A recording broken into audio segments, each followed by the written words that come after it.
Hello everyone, Radhe Radhe सबैलाई।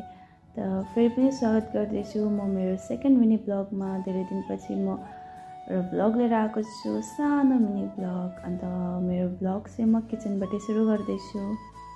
धेरै दिन भयो भिडियोहरू दिन पनि पाएको थिइनँ। अन्त तपाईँहरू कस्तो हुनुहुन्छ कमेन्टमा भनिदिनु होला। अनि म चाहिँ अहिले यहाँ काट्दैछु प्याज। सो त्यहाँ पछाडि यहाँ पाक्दैछ राइस। अन्त के को सब्जी पकाउँछु त्यो तपाईँहरू लास्टसम्म हेरिदिनु होला अनि थाहा पाउनुहुन्छ। अनि अहिले चाहिँ म काट्दैछु प्याज काटिसकेर मैले धोएर प्याजलाई राम्रोसँग सानो सानो गरेर काटिसकेको छु। त्यसपछि चाहिँ म लिँदैछु टमाटर र खोर्सानी, किनकि टमाटर र खोर्सानी हुँदा झन् साह्रो टेस्टी हुन्छ नि त। अन्त यो वास गरेर मैले राम्रोसँग सानो सानो गरेर टमाटर काटेँ। अन्त खोर्सानी पनि सानो सानो गरेर काटेर राखेको छु।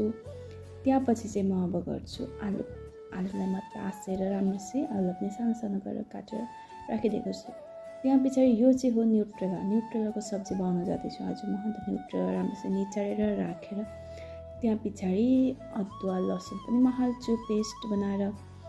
अन्त म चाहिँ यहाँ अब गर्दैछु न्युट्रेलालाई स्वादअनुसार नुन र हल्दी हालेर मोलेर फ्राई गर्नलाई राखिदिएको छु। हेर्नु हल्का हल्का फ्राई गरेर मैले यसलाई निकालिदिएँ। हल्का फ्राई गर्नुपर्छ, ज्यादा होइन।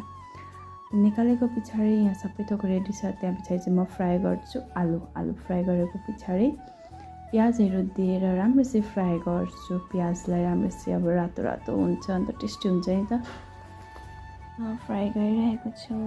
त्यहाँ पछाडि चाहिँ यहाँ हेर्न सक्नुहुन्छ रेड भइसकेको छ। अनि मैले चाहिँ यहाँ हालिदिएँ न्युट्रेला र आलु हालेर फ्राई गरिरहेको छु।